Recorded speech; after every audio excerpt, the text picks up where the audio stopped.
Bueno, en este momento, mis hermanos, estamos empezando la grabación y entonces les doy una cordial bienvenida a todos a la clase. Gracias por estar conectados.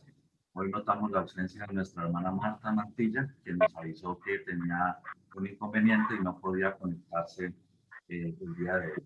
Esperemos que no sea ningún inconveniente grave, sino que sea cualquier impasse, sencillamente que tenga el día de hoy. Vamos a continuar con lo que veníamos trabajando en la clase anterior, mis hermanos. Voy a compartir pantalla. Ok, ahí ya estoy compartiendo pantalla. Esa es la imagen que les había colocado la clase pasada relacionada con la Biblia del oso. Me dicen acá, la Biblia del oso. Entonces, sí, con la Biblia del oso. Bueno, habíamos mencionado que esta Biblia del oso no era nada más ni nada menos que la primera versión de ¿qué, mis hermanos?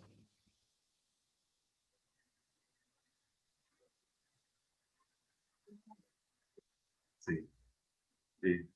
Por acá ya me contestaron, pero ¿alguien más quiere contestar? Deme de pronto, ¿esta era la primera versión de qué? De la Biblia traducida al español. Ajá, de Sí. Casiodoro de Reina. Eso. Esta era la primera versión de lo que hoy en día conocemos como la Reina Valera. Esta es la primera versión, que la hizo Casidoro de Reina. Valera todavía no se había involucrado, sino que la hizo Casidoro de Reina. O sea que la reina, la Reina Valera, que tiene el nombre de estos dos grandes hombres de Dios, realmente hizo el ejercicio de la traducción. Fue nuestro, nuestro primer traductor fue Cipriano de Valera. Cipriano de Valera. Bueno, entonces, sigamos. Después, bueno, se le llamó la Biblia del Oso, eso ya lo tocamos hace 8 días. Después hubo una publicación en 1602, ¿sí? Por Cipriano de Valera. Casidoro de Reina, perdón, me acabo de equivocar.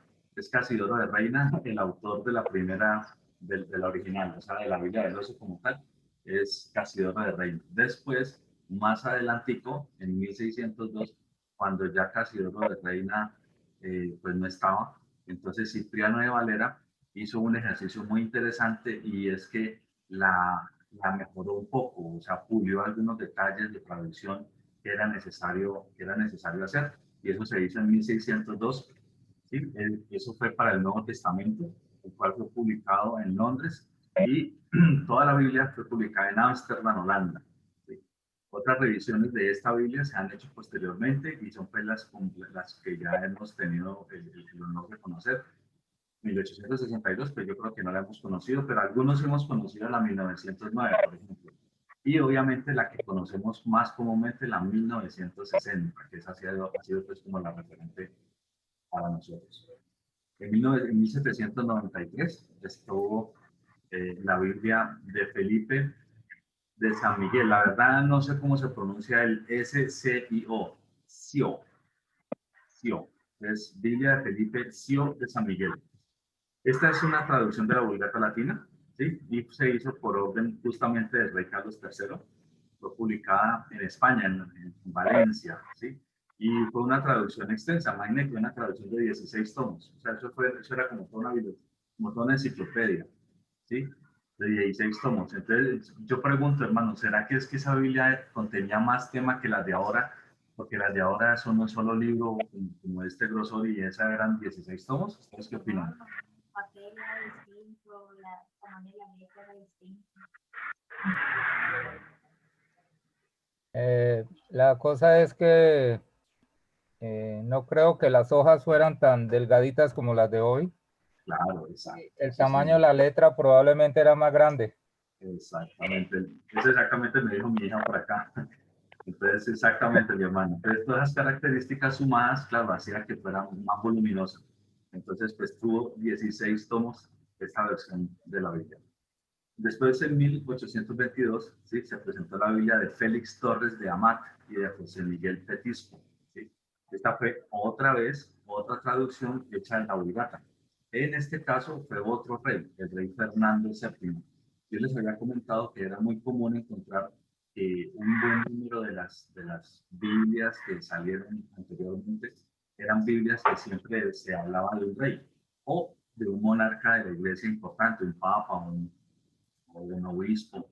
Sí, y las razones eran pues sencillamente por poder económico, porque un proceso de traducción era muy costoso. Sí, realmente requería mucho tiempo, requería personas dedicadas de tiempo completo, así que pues eso era un proceso que no podía pues subsanar a alguien que no tuviera suficientes recursos. Pues bueno, esa era la razón principal. Por eso encontramos que tantas Biblias son, digamos que, mandadas a hacer por personajes de este peso de poder económico, como reyes o como monarcas de la iglesia. Bueno, después, en 1893, ¿sí?, vino la versión moderna. Esta versión moderna, ¿sí?, estuvo preparada bajo los auspicios de la Sociedad Bíblica Americana. Aquí ya comienza algo muy interesante, y es que ya comenzó a darse una unión, ¿sí?, y se comenzó a formar lo que normalmente ya se ha denominado las sociedades bíblicas, ¿sí? Estas sociedades bíblicas han tenido, digamos, una trayectoria ya larga, para este momento ya es una trayectoria larga, y han habido sociedades bíblicas de distintos lugares, y de cierto tiempo para acá hay la que se denomina las Sociedades Bíblicas Unidas, que han sido varias sociedades bíblicas de varias regiones, de varios lugares del planeta, que se han unido y han conformado, digamos, estas alianzas estratégicas, y pues ha recibido el nombre de Sociedad Bíblica Unida.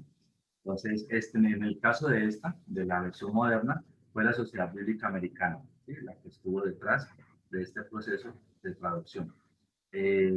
También hay Sociedad Bíblica Colombiana, Sociedad Bíblica Unida, Sociedad Bíblica Americana. Bueno, hay varias sociedades bíblicas alrededor del mundo. Todas son con el ánimo de que los procesos de traducción de la Biblia sean unos procesos serios, ¿sí?, que no estén en manos de una persona, sino que estén en manos de todo un equipo de personas multidisciplinares, con el objeto de que se conserve el mensaje de la palabra de Dios. Bueno, este proceso, digamos que estuvo al frente Pat, H.B. Pat. Él fue un misionero mexicano, ¿sí? Y hubo un ejercicio muy interesante, porque esta fue una traducción de los textos hebreos, arameos y griegos. A diferencia de otras, como la que mandó a hacer el rey Fernando VII, por ejemplo, o la que mandó a hacer el rey Carlos III, esta no fue traducida de la versión en latín de la Vulgata Latina, sino que fue traducida ya de los lenguajes originales. Entonces es como una digamos que un muy buen ejercicio cuando se hace directamente de los lenguajes originales. Disculpe, mi hermano. Sí, adelante, mi hermano William.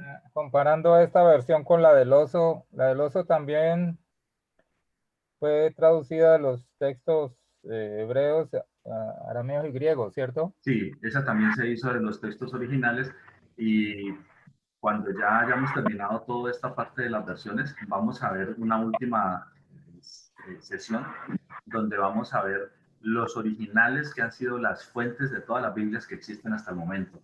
Y esa va a ser nuestras clases más importantes de todo este proceso, porque ahí es donde vamos a encontrar cada una de las Biblias que llegan a nuestras manos, de qué fuentes. Cuando digo fuentes entre comillas, quiere decir pues que obviamente no son, ¿cómo les digo?, no son originales esas fuentes, porque no hay fuente original desde hace, bueno, desde hace muchos años no existen fuentes originales para ninguna Biblia, pero digamos esas son las fuentes de las que hoy en día digamos que se tienen. Entonces, pero sí, hermano, ese es un ejercicio muy interesante, porque esta Biblia del oso ya fue una de las primeras que comenzó a ser traducida directamente de idiomas originales, Cuando vamos a hablar de idiomas originales, yo quiero mencionarlo así, como lo estoy diciendo, idiomas originales, para que quede claro que no necesariamente cuando una versión, una traducción de la Biblia se ha hecho de idiomas originales, no son de las mismas fuentes. Es lo que quiero decir, me hago entender. Hay Biblias que han sido traducidas de los idiomas originales, pero es que en los idiomas originales también hay diferentes fuentes, ¿sí? Hay diferentes hallazgos arqueológicos, y de ciertos hallazgos se han hecho los estudios de traducción, y de otros hallazgos, otras traducciones, Entonces, finalmente, todas esas vienen de idiomas originales, pero no necesariamente de las mismas fuentes de los idiomas originales, porque los idiomas originales hay distintas fuentes de esos mismos idiomas originales, o sea, distintos papiros o distintos, digamos, documentos que hemos encontrado a lo largo de la historia, hallazgos históricos muy importantes, y son los que nos brindan eso. Entonces, por eso voy a ser muy cuidadoso de no hablar que es una traducción de los originales. No, no voy a cuidar en eso, sino que voy a decir que son traducciones de los idiomas originales, ¿sí? Para de pronto no incurrir en un detallito como conceptual equivocado. Entonces, sí, hermano, son traducciones de los idiomas originales, también la Biblia de los. Bueno, O sea, hermano Luis, o sea que adelante, hermano. podíamos hablar de versiones de la versión original, de los originales, versiones. Sí, podríamos hablar, si le pudiéramos dar ese nombre, sí, señor, podríamos hablar de que en los idiomas originales hay versiones, si lo pudiéramos decir así. Yo prefiero decir diferentes fuentes, pero sí, es exactamente como lo mismo. De los idiomas La originales, otra palabra que puedo usar son copias, sí, claro que Ah, sí, correcto. claro que sí. porque realmente eso es lo que hay, ¿no? Copias en los idiomas originales. Exacto, en los idiomas Sí. originales. Sí, y cuando ya estemos viendo esa temática, que vuelvo y les digo, es la última que vamos a ver, nos vamos a dar cuenta que en los idiomas originales, en las diferentes versiones, copias o fuentes de los idiomas originales, hay diferencias.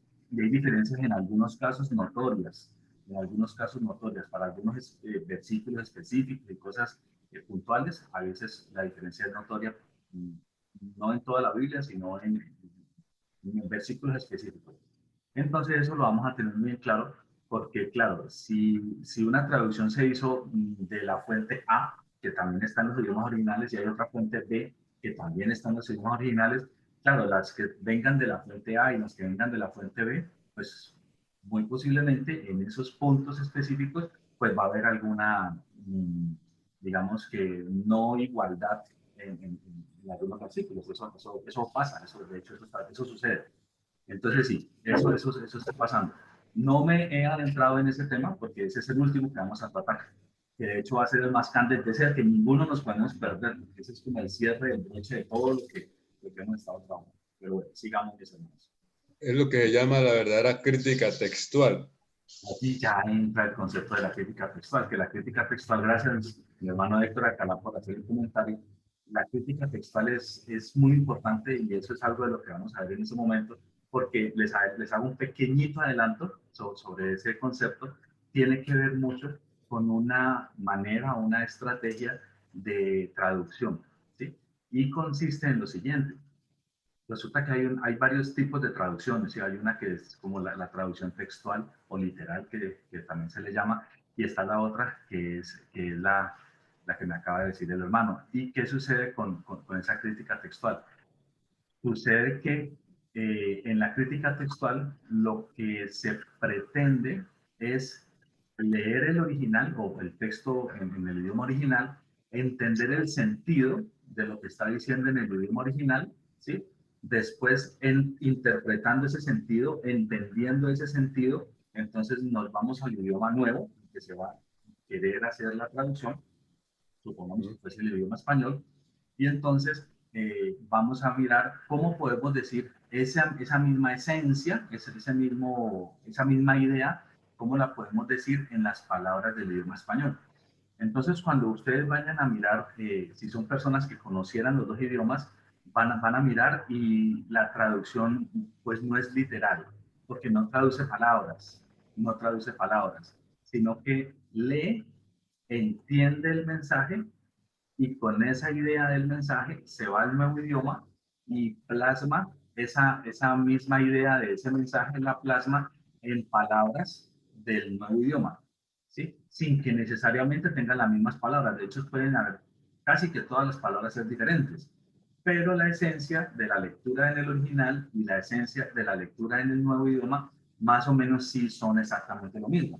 Eso es lo que pretende esta estrategia de traducción. ¿Es una estrategia de traducción buena, mala, regular? Yo no la calificaría, ¿sí?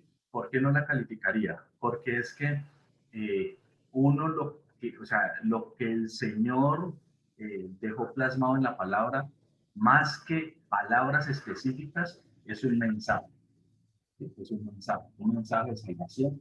Y eso que él expresó allí, si él no hubiera estado digamos que en su tierra natal, donde se manejaban pues estos idiomas del griego para el Nuevo Testamento y del hebreo para el Antiguo, junto con el arameo, sino que hubiese estado, no sé, mis hermanos, en el Oriente, no en el Medio Oriente, sino bien en el Oriente, por allá un idioma, no sé, japonés, chino, bueno, no sé, cualquiera de esos idiomas, pues serían esos idiomas en que él se hubiera expresado, ¿sí? Y si hubiera estado en Alemania, pues se hubiera expresado en un idioma germano, y bueno, y donde sea que hubiese estado el Señor Jesús en esa época. Entonces, finalmente, digamos que las palabras propias como tal tienen importancia, pero definitivamente es solo un medio, es solo un medio para que vaya algo que es la verdadera importancia, y es el mensaje a través de ese medio, porque la palabra de Dios se puede compartir en cualquier idioma del planeta Tierra, ¿sí? En cualquier idioma del planeta Tierra. Lo importante es que el mensaje que se esté transmitiendo a través de ese medio, que es ese idioma específico, sea un mensaje correcto, ¿sí? Solo que para nuestro caso particular, que fueron esos idiomas fuentes, esos idiomas originales, pues entonces hay que ser muy cuidadosos con lo que en ese idioma quiso darse a entender.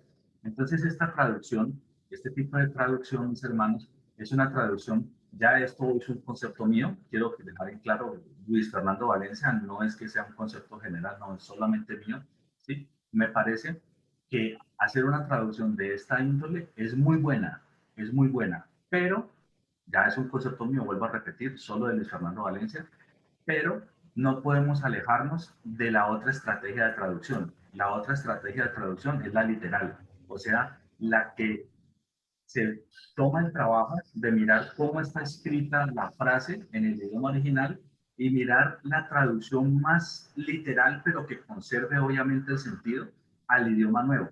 Eso no es fácil, no, eso es bastante difícil, porque cuando se procede a hacer ese tipo de ejercicios, se presentan muchísimos inconvenientes. Un inconveniente muy común es que no tienen los dos idiomas las mismas palabras. No existen. Eh, puede haber en el idioma original una palabra para definir algo específico y en el nuevo idioma no existe esa palabra. Eso no existe la palabra, o sea que toca que decirlo como con varias palabras, como hablar, como darle la definición para poder dar el mensaje, pero no existe esa palabra. Entonces eso es peligroso y de cuidado. Entonces, ¿cuál es mi apreciación, mis amados hermanos? Mi apreciación es que lo más apropiado es no casarnos ni con la una ni con la otra. Mi apreciación personal, la de Luis Fernando Valencia, es unirlas y que concuerden las dos. Esa es mi apreciación personal. Hay Biblias, un buen número de Biblias que tenemos hoy en día que utilizan esa estrategia de traducción, ¿sí? Y a mí me gustan porque además son muy claras. ¿Por qué son muy claras? Porque son escritas con las palabras del idioma español de hoy, del siglo XXI.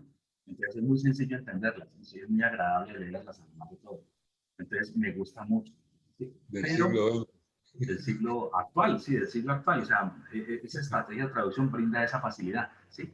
La otra estrategia de traducción que ha sido la tradicional, la que se ha usado desde muchísimos años atrás, la que se utilizó en la Biblia del Oso y en tantas de estas otras, ha sido una traducción más literal. Y este tipo de traducción literal, para mi parecer, también es muy buena, solo que se ha encontrado con estas dificultades naturales, normales, que se presentan entre idiomas fuentes y idiomas destino. Pero entonces, digamos, hay que ser cuidadosos. O sea, cuando llegue el momento comentaré algunos ejemplos de eso, pero les adelanto una situación. Por ejemplo, en alguna parte se hizo una traducción de la palabra, no tengo presente en este momento en dónde, pues yo cuando llegue esa explicación lo mostraré con detalle, donde se hablaba del cordero, ¿sí? El cordero. Ustedes saben que es una palabra muy utilizada porque el Señor Jesucristo se hace la comparación con el cordero de Dios, ¿sí? Que ha dado la vida pues, por el pecado de nosotros, ha dado su sangre por la liberación de nuestros pecados y por nuestra vida eterna. Entonces, resulta que ese cordero, en ese idioma, que era un idioma nativo, no sé, de alguna isla de la Polinesia o algo así, no recuerdo muy bien ahora, pues no existía. Sí, en ese idioma no existía no existía esa palabra de cordero. ¿Y por qué no existía? Pues porque en esa región no hay animalitos como un cordero, ¿sí? No hay animalitos de ese estilo. Entonces, ¿qué hicieron en aquel lugar?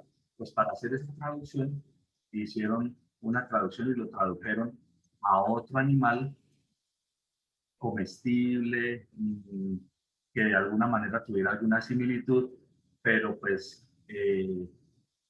no era apropiado. El animal que utilizaron fue el cerdo, porque era el animal, entre comillas, más o menos parecido que ellos conocían, que era un animal pues que se comía, era un animal pues que lo tenían pues, para alimentación y demás, porque no conocían un cordero. Entonces cuando usted va a decir, no, pues que el Señor Jesús es el Cordero de Dios, y entonces en esta nueva oración usted va a decir pues, que el Señor Jesús es el Cerdo de Dios, pues esa cosa, eso suena algo terrible, algo terrible, ¿sí? Entonces allí hay que ser cuidadosos, en vez de decir esa palabra que para ellos puede ser que tenga algún sentido, pues es mejor ser más cuidadoso y es mejor, más vale dar la definición de que es un cordero, ¿sí? Y no cambiar la palabra cordero, seguir diciendo cordero. Y más vale explicar, cordero es un animal que se utiliza para el sacrificio de no sé qué, utilizado en la cultura judía o en la cultura no sé qué. Es preferible hacer una parte, hacer la definición, qué significa esa palabra, en el idioma obviamente nuevo, para que las personas lo puedan entender, pero que cuando lo lean las personas lean esa palabra en vez de traducirla a una traducción pues tan terrible o tan tenaz pues como cerdo, porque era el animalito que más similitud tenía. Entonces son cosas muy interesantes que han sucedido con este proceso de las traducciones. Ahí les hice un pequeño adelanto, gracias a mi hermano Héctor por el comentario y digamos que esas son situaciones que vamos a llegar allí. Vuelvo y digo, mi sugerencia, ¿cuál es? Mi sugerencia es no casarnos con ninguna de las dos. ¿Por qué no casarnos con ninguna de las dos? Porque lo más apropiado es que las dos coincidan, que las dos se articulen, se engranen. Eso es lo que me parece a mí lo más sano. ¿Qué puede suceder con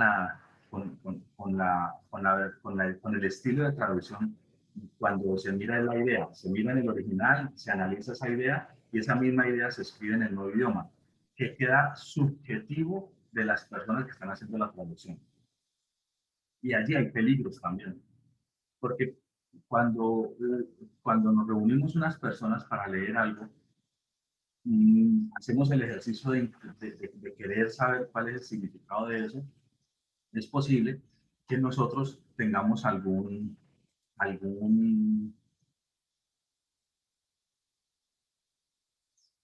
hermano Gildardo Tavares, que Dios lo bendiga y que le vaya muy bien a su hijo.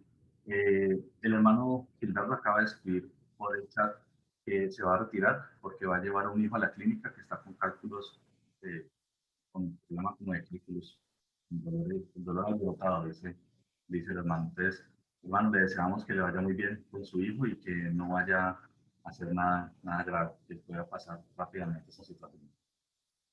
Amén. Que Dios lo bendiga, hermano, usted y a su hijo.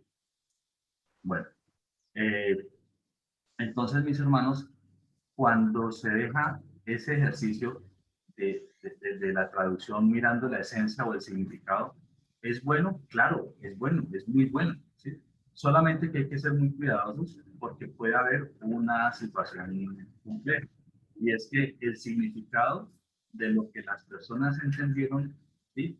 Puede ser que en ese ejercicio de escribirlo en el otro idioma no quede exactamente el mismo mensaje, sino que quede con alguna variación, o sea, que quede un mensaje que no necesariamente es el mismo que está escrito.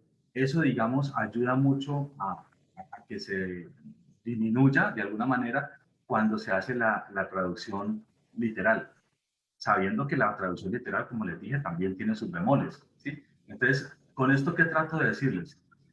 Mis hermanos, que desde el punto de vista humano, desde el punto de vista del lenguaje, desde el punto de vista del conocimiento científico, de la comunicación, ninguna de las dos es perfecta. Ninguna de las dos es perfecta. Tanto la una como la otra tienen sus bemoles y tanto la una como la otra tienen sus grandes ventajas, ¿sí? Entonces, finalmente, yo me inclino por que las dos se articulen. Esa es mi apreciación particular y personal. Pero usted, mi hermano, usted puede tomar su propia posición. Usted puede decir, a mí me gustan más las versiones de las traducciones de Biblia que vienen hechas al estilo de la traducción literal. Perfecto, usted lo puede decir. O puede decir, a mí me gustan más las que vienen pues, con la manera de hacerse, de traducir la idea, no necesariamente palabra por palabra. Entonces, también usted podría decirlo, y tampoco está mal, las dos están bien. Yo sí me caso más con un híbrido entre los dos, ¿sí? Que los dos compaginen y los dos estén de acuerdo diciendo lo mismo. Con eso nos cuidamos de que tanto el mensaje mm, quiere decir lo mismo que las palabras traducidas están equilibrando también en su significado. Entonces, bueno, mi hermano, cierro ahí, estuvo como muy largo el paréntesis, me emocioné. Entonces, sigamos acá con lo que estamos viendo, y es, en 1909 ya sale una renovación o una revisión de la Biblia Reina Valera. Ya se le llama Reina Valera, ¿sí? Pues porque, como les dije, fue ya una revisión posterior que hizo Valera acerca de la Biblia que originalmente había hecho Reina, ¿sí? La ciudad de Reina la hizo originalmente, Cipriano de Valera la revisó, y ahí después las siguientes ya se llaman Reina Valera, están nuestros días. Reina Valera. Bueno, si ustedes observan, en 1909, ¿quién fue el que auspició este ejercicio?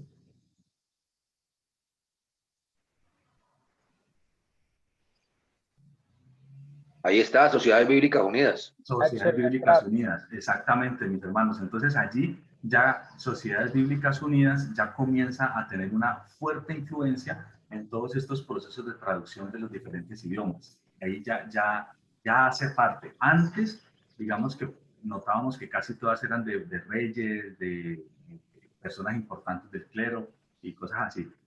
Esta ya, digamos que comienza a tener ese respaldo muy importante de Sociedades Bíblicas Unidas. Entre otras cosas, recordamos que el reverendo José Daniel Díaz pertenece a la Sociedad Bíblica Unidas de Colombia. Sí, él es uno de los eruditos de Sociedad Bíblica de Colombia. Bueno, en 1944, entonces está la Sagrada Biblia preparada por Eloy Nácar y Alberto Colunga. Esta versión es muy conocida como la Nácar Colunga. No sé si alguien alguna vez la había escuchado. No sé si de pronto alguien la ha escuchado, ¿no? La nácar Sí, columna. claro. La mayoría de las familias de tradición católica han tenido una de esas. Han tenido una de esas. Esa es una traducción bastante nombrada en el mundo católico, especialmente porque pues, es una Biblia, digamos, de corte católico. Cuando hablamos de una Biblia de corte católico, no estamos diciendo que sea diferente a la nuestra, ¿no? Es una Biblia sencillamente, como ya lo vimos también en unas clases anteriores, que tienen los otros libros que nosotros denominamos apócrifos y que ellos denominan deuterocanónicos. Esa es la única diferencia. Pero el resto, los otros 66 libros que nosotros tenemos en nuestra versión, ellos lo tienen y dice lo mismo. O sea, no hay variación en los textos. Entonces, esta Biblia, la Nácar Colunga, ¿sí? Digamos que fue una primera traducción hecha por los católicos directamente de los textos originales. Entonces, miren que aquí ya los católicos se unen también en ese proceso que se dio previamente, por ejemplo, con la Biblia del Oso. Y es que comenzaron a hacer una versión en español, pero no bajada de la Vulgata Latina, que es la versión estrella de los católicos, sino bajada directamente de fuentes o de los idiomas originales. ¿Listo? Esta Nácar Colunga es la primera de las católicas que tiene esta característica. En tiendas de católica, como les acabo de decir, que tiene los deuterocanónicos, porque realmente, si vamos a ser estrictos, Casidoro de Reina era católico, era un sacerdote católico, ¿sí? Y si vamos a ser estrictos, la gran parte de las Biblias que, digamos, se comenzaron después, cuando la Reforma, pues eran hombres católicos que hicieron la Reforma, el catolicismo no aceptó y entonces se vieron perseguidos por el catolicismo, les tuvo que huir por su vida y demás, y entonces vino pues toda digamos que la situación pues de del origen pues, de las iglesias cristianas, aparte de la Iglesia Católica. Bueno, entonces tuvo una gran importancia porque vino de los idiomas originales, ¿sí? Se hizo en Madrid, en España, ¿sí? Y se hizo la traducción del Nuevo Testamento basada en los textos más antiguos que había para ese momento. Estamos hablando de 1944, cuando se hizo este ejercicio. Vuelvo y les digo, esta versión es conocida por todos los católicos como la Nácar Colunga. Nácar Colunga. ¿Buena versión? Sí, buena versión. Buena versión. No viene de la Vulgata latina, sino que viene directamente de textos escritos en el idioma original. Después, ¿alguien ha conocido alguna vez esta Biblia? ¿Alguna vez la ha tenido en sus manos o la ha leído? La, ya, Esa ha hermano, sido la mamá de todos nosotros, le cuento una cosa, hermano, perdón. señor. Cuando inicié mi vida cristiana, yo vengo de familia tradicionalmente católica. Cuando yo inicié mi vida cristiana, ya a nivel, pues, ya evangélico, digámoslo así, yo llevaba la nácar y colunga al grupo con el cual yo me estaba reuniendo, porque no tenía otra Biblia. Pero cuando yo vi que todo el mundo comenzaba a sacar otra Biblia y obviamente la traducción no es exactamente igual, entonces yo me sentía como raro allí, ¿no? De leer, entonces ya me tocó ir a conseguir una 1960. Sin embargo, hubiera podido continuar Hermano, con esa, ¿no? Claro, claro, yo la usé ya después para estudio. Sigue siendo muy buena. La nácar Colunga sigue siendo muy buena. Adelante, hermano hermano William, Héctor. ¿quiere sentirse bien raro? Lea una de los testigos de Jehová. Ahí sí se siente Bueno, rarísimo. ya me entiende. Ahí sí se va a sentir muy raro porque no va a decir que en el principio era un Dios con minúsculo, no minúsculo. Bueno, listo, mi hermano, excelente. Entonces, esta versión es la que todos conocemos, ¿sí? Es otra revisión posterior a la que se hizo en 1909, ¿sí? Obviamente también fue auspiciada por sociedades bíblicas, eh, y esta versión, digamos que ya tuvo otras actualizaciones. Estas actualizaciones que se han ido presentando en la Reina Valera, cuando llegue el momento vamos a hablar un poco al detalle de ellas y nos vamos a dar cuenta que originalmente vino de cierto grupo de textos en idioma original, ¿sí? De ciertas fuentes de textos en idioma original. Y en las nuevas revisiones se fue permeando, donde fueron introduciendo o cambiando más vale, porque no es que hayan agregado, sino más vale como que cambiaron ciertos textos que ya no venían de la versión de textos originales de las primeras, sino de textos originales, pero de otras fuentes de textos originales. Y ha ido, digamos, dándose una situación así de ese estilo. Bueno, eso lo comentaremos en su momento con un poco más de detalle. Y ahí nos vamos a ir dando cuenta cuáles son como los cambios que han ido presentando estas nuevas revisiones de la Reina. Bueno, tenemos la Biblia de Jerusalén. La Biblia de Jerusalén fue dirigida esta Biblia tiene mucha fama en los católicos, ¿no? Esta Biblia también es bastante respetada en el mundo católico. Sí, fue José Ángel Urrieta, él fue la persona que estuvo al frente de este proceso y fue traducida de los idiomas originales también por un grupo de traductores españoles. ¿Sí? Para esta traducción usaron como modelo, ¿sí?, la versión francesa. ¿Sí? Las notas y las introducciones fueron introducidas del francés. Entonces, esta Biblia de Jerusalén, ahí la tiene usted, hermano.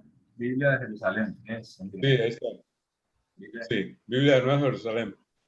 Entonces, aunque esa es una versión posterior, esa es nueva Biblia de Jerusalén. Es nueva. Sí, es nueva. Esta es nueva. Sí, correcto. Nueva. Esa Biblia de Jerusalén también goza, como la Nácar Colunga, goza en el mundo católico también de un gran respeto. ¿Sí? La utilizan, de hecho, gran parte de los sacerdotes católicos tienen la Biblia de Jerusalén.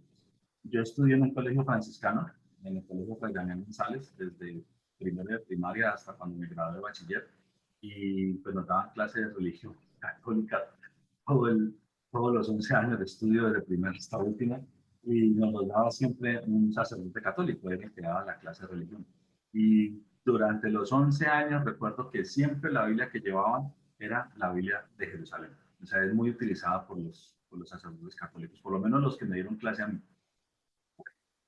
Eh, sí, hermano, ¿debe decir algo? No. No, que me parece bien interesante, hermano, esas experiencias suyas. De pronto más adelante nos cuente más cosas de haber estudiado en ese colegio. Yo alguna vez en mi vida, abracé la posibilidad, por muy corto tiempo, menos mal, abracé la posibilidad de ser sacerdote católico. Claro. Alguna No vez en mi diga que vida, iba a hace ser muchos cura. años. Uy, ¿cómo así? Por aquí mi hija me está diciendo, uy, ¿cómo así, papá? Me está diciendo mi hija por acá. Entonces, sí, alguna vez, hace muchos años, Oiga, No, es natural, es lógico. O ya sea, es estaría algo que beatificado. entonces, es lo más imagínense el natural que error tan grave que hubiera cometido yo. Pues claro. Entonces, eso Ya pasó. le diría San Luis. Entonces, eso me pasó, sí, señor. Claro, lo que pasa es que digamos que el ejemplo que tenía uno era del comportamiento, pues, de ellos, y como yo estudié en ese colegio franciscano, pues, digamos que la imagen que uno tenía de ellos era, no, pues, era muy buena, porque, pues, todo hay que decirlo, pero eran personas muy correctas, eran personas caritativas, eran personas, digamos que querían hacer las cosas bien, pero también entendían la persona. Cuando un estudiante tenía inconvenientes, lo mandaban digamos, a rectoría y lo recibía el rector, pero era un rector, era un sacerdote franciscano, y el muchacho, en vez de salir regañado, salía, era aconsejado. O sea, no, hacían un ejercicio buenísimo. O sea, bueno, o sea, yo no tengo quejas, pues, o sea, realmente el lo que es ejercicio del César. formativo que hacían, sí, sí, al César lo que es del César y a Dios lo que es de Dios. Yo, si digo otra cosa, estaría mintiendo, pues, ¿cómo voy a decir lo que no es? Claro. Entonces, lo hacían bien, trataban muy bien a los estudiantes, o sea, eran un ejemplo, básicamente eran un ejemplo. Entonces, como eso era lo que uno veía, pues uno decía, uy, tan interesante cómo son ellos, y no les interesa el dinero, ya ellos viven sencillos, ellos hablan por igual con el presidente como con el barrendero, eso no hay diferencia de nada, eso le da una mano al pordiosero como le da una mano al señor que huele a loción, o sea, todo igual. Entonces, qué interesante. Entonces, pues bueno, afortunadamente no, después conocí al Señor y me di cuenta del montón de cosas equivocadas que me habían enseñado. Y entonces, bueno, a decir parte de mi historia. Sigamos acá. La Biblia de Jerusalén. Esta Biblia también es una Biblia de corte católico, y esta Biblia, quiero decirles, mis hermanos, me encanta. Me gusta mucho, mucho. Dios habla hoy. Salió en 1979. Es una Biblia popular. ¿Por qué se dice que es una Biblia popular? Porque es una Biblia hecha con idioma español popular. O sea, es una Biblia hecha con el idioma español cotidiano. Para, si queremos reemplazar la palabra popular, que a veces es como no muy agradable, entonces con el idioma español cotidiano, el idioma español con el que hablamos todos los días. ¿Sí? Entonces, esta Biblia católica, pero digamos hecha con esta característica, me encantó mucho porque yo la comencé a utilizar desde que estaba en el colegio. Esa fue de las versiones que yo cuando estaba en el colegio leí, y esa me gustó muchísimo porque todo lo entendía, clarito, rápidamente lo entendía. Me parecía como si una persona me estuviera charlando y contando una historia. Entonces eso para mí significó algo muy agradable, y después cuando ya conocí al Señor y me gustó muchísimo la Reina Valera, y en esa época tengo mi Reina Valera, de todas maneras había momentos, más que todo al principio, donde yo siempre leía en las dos, ya después la fui dejando, ya me quedé solo con la Reina Valera y ya esa casi no la he vuelto a leer nunca, pero digamos que eso no quita que sea una buena herramienta, ¿sí? ¿Tiene los deuterocanónicos? Claro que sí, porque es una traducción católica, pero todo se ha dicho, es un buen ejercicio de traducción también. Listo. Hermano, perdón. Señor. Fernando, una pregunta. Adelante, hermana Amanda, le escuchamos. ¿La Biblia de Jerusalén también tiene los deuterocanónicos? Sí, también los tiene porque Sí, también es sí, católico. hermana, los tiene. Gracias. Los Sí, sí, tiene. señora, sí los tiene. Sí, Esa hermano, de nuevo, Jerusalén es muy buena porque como los curas son, pues ellos saben bastante de idioma, entonces allí también es traducida de los idiomas originales griego, hebreo, arameo, y sirve de mucha consulta, ¿no? Porque para entender muchas palabras, sirve de consulta para muchas palabras. Así es. Del Es español, correcto. ¿no? Sí, así en español, sí. Esa es española, fue hecha en español en España. Hermano William, ¿qué iba a decir? sí, hermano, la vez pasada que habló el pastor Damián, yo era ignorante, digamos, acerca de la Biblia de Dios habla hoy, porque él dijo que que era una traducción de los originales. Algo así dijo. Y ah, yo la veía esa traducción como una, ¿cómo es que se dice? Ay, se me fue la palabra. Cuando cuando es una versión así como contada, ¿cómo es que se llama? Parafraseada. Parafraseada, gracias, hermano. Para Yo frasear, pensé sí. que Para era frasear. como el estilo como de paráfrasis, pero yo ese día le di más valor a esta versión cuando entendí que era una versión o era una traducción de los originales también. No sé si estoy en lo correcto. Sí, y justamente ese ejercicio, mi hermano, de que tiene una especie como de paráfrasis, no del todo, pero más o menos, por lo que fue hecha, como le digo, en un idioma español popular, o podríamos decir un idioma español del diario vivir. eh, yo diría que es sencilla de que cualquier persona la entiende. O sea, los textos que están escritos allí es fácil de entenderlos. Tan agradable de entenderlos que cuando usted la está leyendo es como si una persona le estuviera contando algo. O sea, como si una persona le estuviera narrando algo. Cuando un amigo suyo se siente y le dice, ay, mira, William, fíjate que es que en esa época llegó una señora, le dijo a la otra señora esto, uno escucha la historia y clarita. Así, esa es como la impresión que yo viví, pues porque le tocó leerla muchísimo, porque participaba en muchas actividades cuando era sardina, por eso me pareció increíblemente clara. Después, cuando ya me volví ya Sí. cristiano, comencé a comparar y efectivamente los mensajes eran, por lo menos, claro, yo no comparé toda la Biblia, claro que no, pero comparé, pues, no sé, muchos textos que leía en la Reina Valera y lo leía también en la Dios habla hoy, y pues definitivamente coincidían. O sea, el mensaje como tal coincidía, pero con un idioma popular, con un idioma diario, del diario. Me parece muy agradable. Eso. Yo sugeriría que Para no es nada malo tener una de consulta, no sería nada malo, es muy bueno. Exacto. Para el hermano William, precisamente parafrasear es como explicar en términos más sencillos, más populares, algo que es un lenguaje un poquito como de más estratificado. ¿Sí? Es decir, como cuando mete lo de uno para que le entienda. Más o menos es para parafrasear. Ok, gracias, hermano. Listo. Bueno, después, Pero es una buena versión. Sí, es una buena versión. De hecho, yo conocí a un hermano que ya no me acuerdo el nombre de él en este momento, de la primera iglesia bautista. Él era bautista, no sé, de muchísimos años antes que yo. Él estudió en el seminario bautista. Eh, creo que fue compañero de teología sí, me parece que sí, fue compañero en las clases de teología en el seminario bautista del pastor, se me fue el nombre, eh, el pastor anterior. Medina.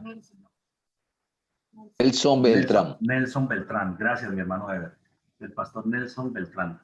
Entonces, él fue compañero del pastor Nelson Beltrán, ellos se conocían desde esa época, un señor estudioso de la palabra, digamos que con bastante opiniones al respecto pues, de muchos temas.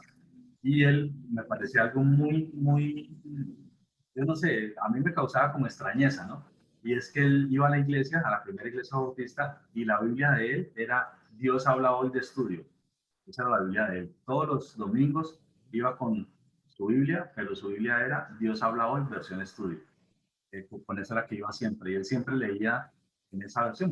Entonces yo le preguntaba a él, hermano, ¿y usted por qué lee en esa versión y por qué en la Reina Valera 1960? Entonces me dijo, porque esta es para que lo entendamos cualquiera que hablamos el idioma español normal de todos los días, me decía él.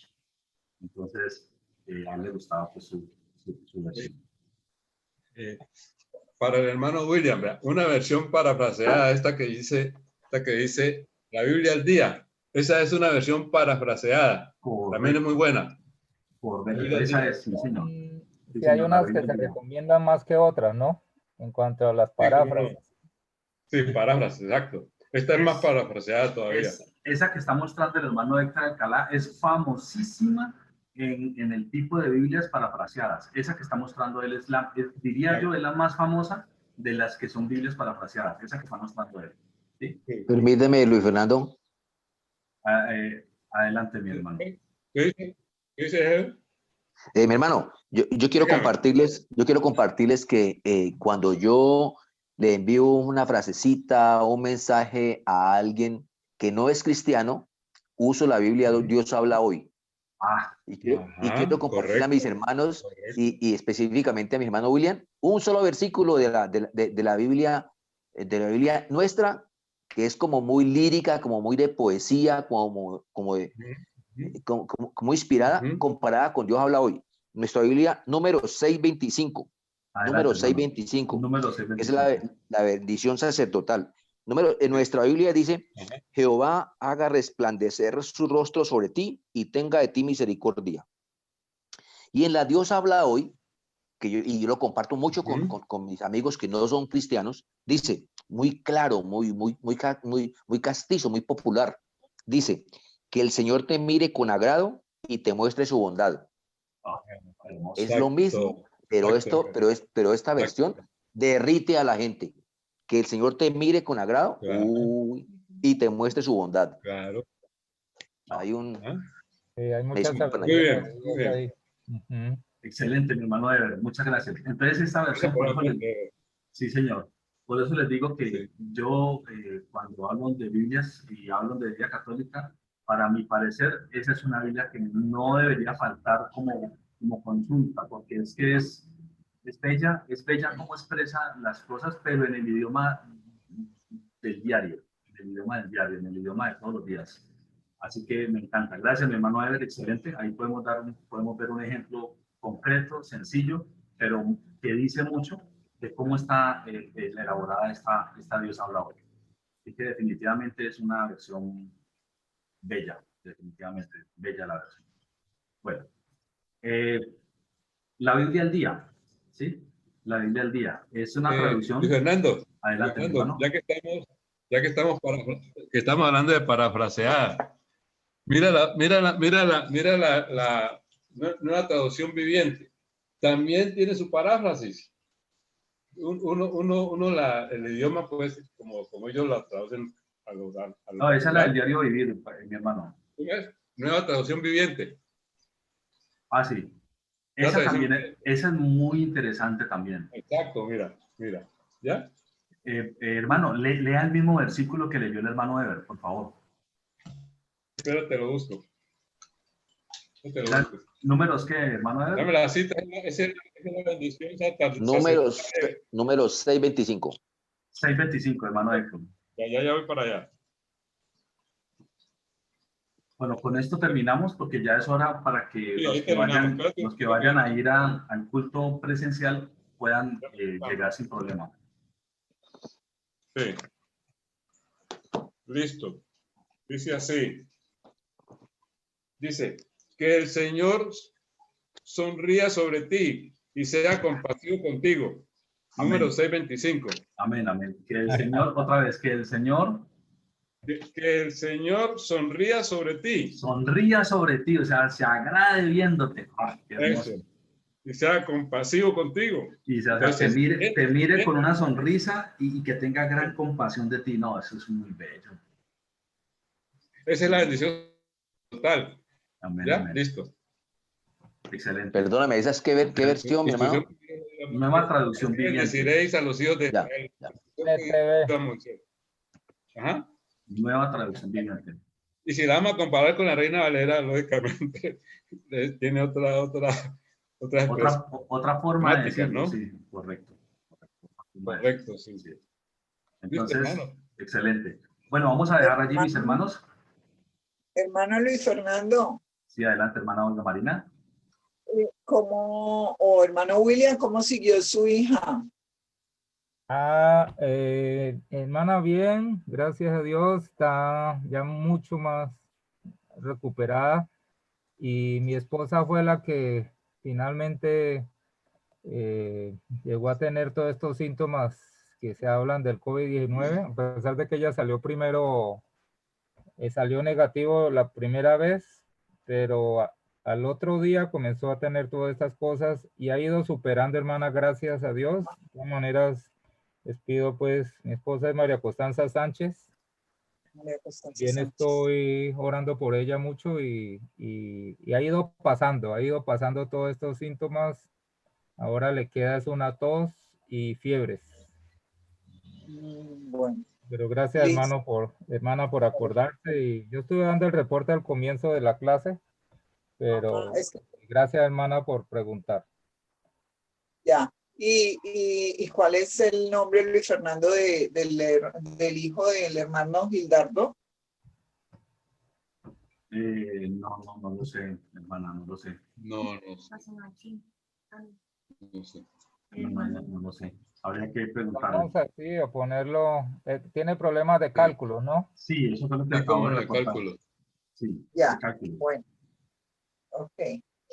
Sí, bueno, otra cosita, Luis Fernando, ¿te llegó mi tarea número 4? Bueno, hermana, mis hermanos, los que deban partir para el culto, porque tienen que desplazarse hasta la iglesia, porque hoy es el día de pronto que les toca, bien puedan desconectarse, que el Señor les bendiga grandemente y puedan, digamos, empezar a hacer esa actividad para que no se les vaya a hacer tarde. Los que no vayan a ir ahorita, ya pues, digamos, físicamente el desplazamiento, entonces nos podemos quedar un par de minutitos mientras terminamos esto y hacemos la oración, pero para que no se les vaya a hacer tarde de pronto en el desplazamiento a los que van a estar físicamente pues, en el culto. ¿Listo, mis hermanos? Entonces, Dios les bendiga a aquellos que van a ir ya mismo al culto. Nosotros nos quedamos un par de minutitos más mientras terminamos todo. Sí, hermana, ya mismo le voy a responder. Voy a entrar aquí a la plataforma. Ok.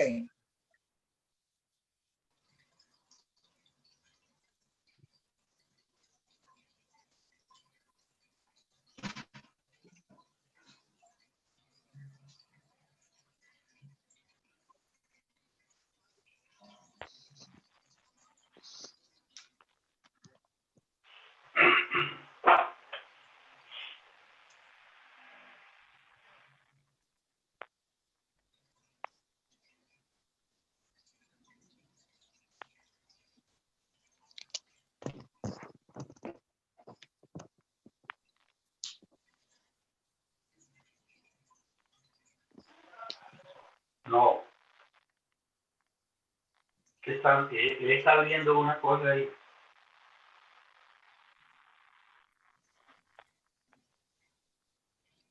Bueno, la hermana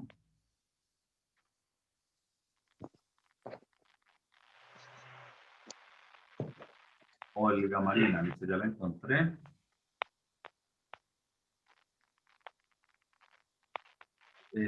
Sí, hermana. Está entregada. Sí. Que se tiene este artículo. Correcto, hermana Olga Marina, está entregada, no hay ningún problema. Entregada la tarea. No lo escuchamos, tiene bloqueado el micrófono. Luis Fernando. ¿No han mandado esa es la última? Sí, están todas. Ah, perfecto. Gracias. Con mucho gusto, hermana Olga. Adelante, hermana Amanda, le escuchamos. Nosotros enviamos las tareas hasta la 4. No sé si yo envié la 5. No creo que haya podido enviar la 5 porque apenas voy a poner la 5. Entonces, solo he puesto 4. Las 4 de Jorge y mías. Ya mismo lo reviso. Regáleme un instante aquí en calientico, ya mismo miro. Gracias.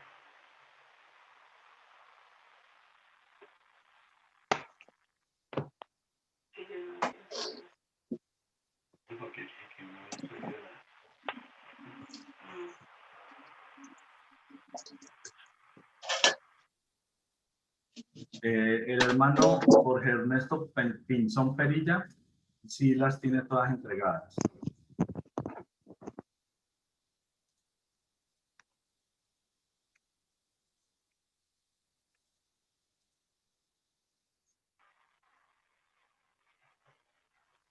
En cambio, la hermana Amanda Hernández también las tiene todas. ¿Cómo? Está tan adelantada que ya te va a mandar las 5. Está tan adelantada que ya te va a mandar las 5. Sí, ya había mandado, sí. Apenas va a poner las 5, sí, esa todavía no la había puesto. Pero esa la tenemos. Ya la tienen lista. Bueno, está bien, perfecto. Entonces, sí, mis hermanos. Adelante, hermano. ¿Cuánto finalmente le recogieron al hermano? Mi hermana, excelente pregunta. Ya mismo voy a darles la respuesta. Ya mismo, un momentico, entro aquí la plataforma porque Ya la tenemos. aquí tengo el Yo no dato. le mando. La tenemos, sí, pero no le he mandado.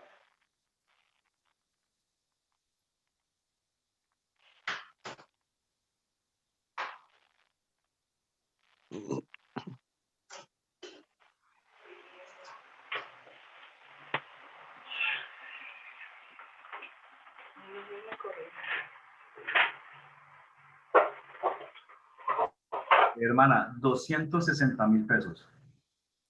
Qué bueno. 260,000 pesos en total. Ese es el valor que se recogió finalmente. Y voy a hacer esa diligencia ahora, antes de que cierren, antes de las 2, que cierren en el GANE. Y yo les escribo por el WhatsApp sobre el ejercicio. Tengo que llamar al hermano y que lo reciba y todas las cosas. Yo les cuento lo que él dice.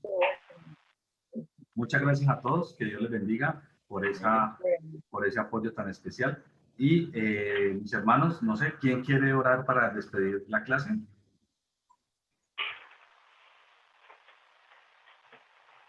A ver, hermano, vamos a orar entonces. Amén, amén, hermano.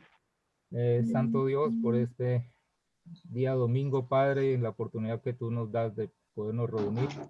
Alabamos tu nombre, Señor. Queremos expresarte nuestro agradecimiento, la manera como tú te mueves, de manera maravillosa, que tú escuchas nuestras oraciones por la vida de cada una de las personas que están en necesidad actualmente de salud.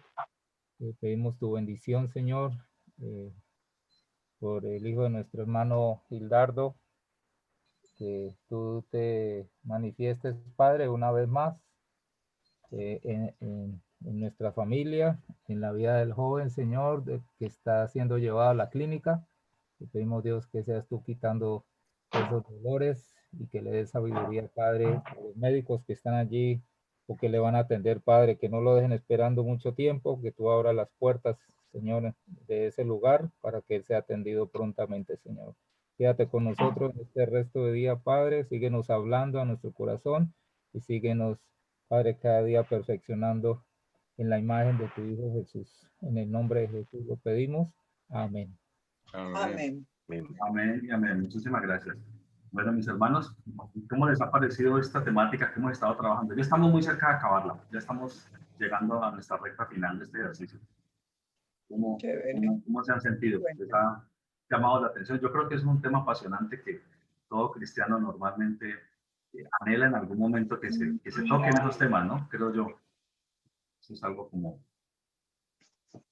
Déjame hago una interpelación que me la guardé para no interrumpir. Adelante, mi hermano. Hablando, ¿cómo le parece? Hablando de las culturas, hablando de los países, hay muchas cosas que para nosotros son iguales, pues porque, primero que todo, por desconocimiento, por falta de estudiar, y segundo, porque a veces hacemos lo que los demás hacen. Para nosotros, los orientales son todos iguales, el japonés, el chino, el filipino, y resulta que no hay tal. No hay tal. Coreano. Tú decías que en otra idioma o en otra traducción, o que no existían las palabras exactas, y entonces para nosotros confundir un cordero con un cerdo es bastante Tumba la agresivo, estantería. me invento yo. Tumba la Eh, al, estantería. al punto que los venezolanos le dicen puerco. Y así de sencillo, puerco. Para nosotros puerco es muy cochino, ya es muy marrano, ya es muy bajo. Entonces confundir algo sagrado que tradicionalmente conocemos, que es el cordero, que se ofrecía en sacrificio, en holocausto, confundirlo con el cerdo, que es animal de pata hendida, yo no sé qué, en fin, se complica la cosa. Entonces es de tener en cuenta ese tema de las versiones y las traducciones, y hay que conocerlo todo para poder, o conocerlo, pues no podemos conocerlo todo, pero conocer hasta el máximo y estudiar esto que estamos haciendo para embarrarla, para no irme a meter los guayos. Y especialmente cuando usted habla con un inconverso y con una persona que conoce, porque hay mucha gente que conoce, y hay católicos también radicales y que han estudiado. En el seminario también han ido católicos a estudiar, a conocernos. Entonces hay que ser cuidadoso de esto. Yo me acuerdo también una clase una vez de escuela dominical, alguien muy respetable que estaba dando la clase, dijo, no, los judíos y los libaneses son la misma cosa. ¿Cómo le parece? Una cosa que no se aman, que no se quieren, que han tenido diferencias toda la vida. Son completamente diferentes. Los unos muy clásicos, y los otros muy tradicionales.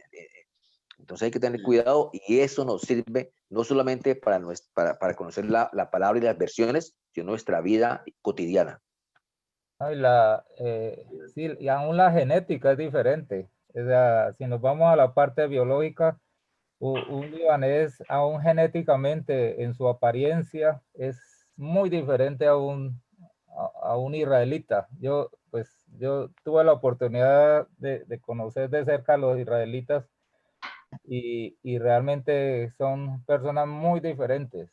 Aún, sí, uno podría, porque están en el mismo lugar, es como decir que los brasileros y nosotros somos los mismos, porque vivimos de este lado, somos sí, eso no se Somos puede. suramericanos, resulta que no.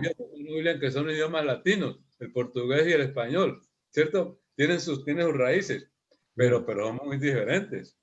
Ahora, lo que decía el hermano Ever, mire el caso de los chinos, los japoneses, los coreanos, mire que son muy parecidos, pero son muy diferentes. Claro, claro.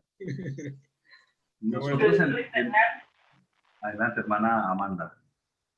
La vez pasada, el domingo pasado, yo di una apreciación sobre las personas que se basan solamente en el Antiguo Testamento. Yo le quería decir es que en el Nuevo Testamento se cumple el Antiguo Testamento. No podemos basarnos solamente en el Antiguo Testamento. Yo he conocido personas que se basan mucho en el Antiguo Testamento y no en el Nuevo Testamento, y son personas muy legalistas, ¿sí? Entonces, ahí está la persona desbalanceada, porque debe conocer la gracia, y la gracia de nuestro Señor Jesucristo.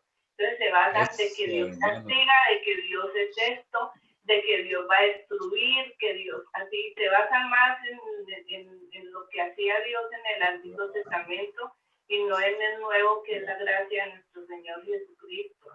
Exactamente, la ley y la gracia. Buen aporte, porque la moral de Dios no ha cambiado ni en el Antiguo ni en el Nuevo. ¿Sí? La misma palabra de Dios que permanece. Sí. Qué bueno. Sí, porque en el Nuevo se cumple el Antiguo Testamento. Correcto. Claro, exactamente. Definitivamente, por eso la Biblia no es solo nuevo o no es solo antiguo, sino que la Biblia es antiguo. Claro, definitivamente. claro. Por ejemplo, los salmos. ¿Quién va a decir que los salmos, porque son del Antiguo Testamento, no están vigentes? No, claro. Exactamente. Sí, hermano. Literalmente, así es, mi hermano. Entonces, bueno, yo creo que ha sido una mañana de gozo, donde hemos compartido muy agradablemente con todos, donde vemos la gracia y el poder del Señor, bendiciendo a cada uno de todos los hermanos.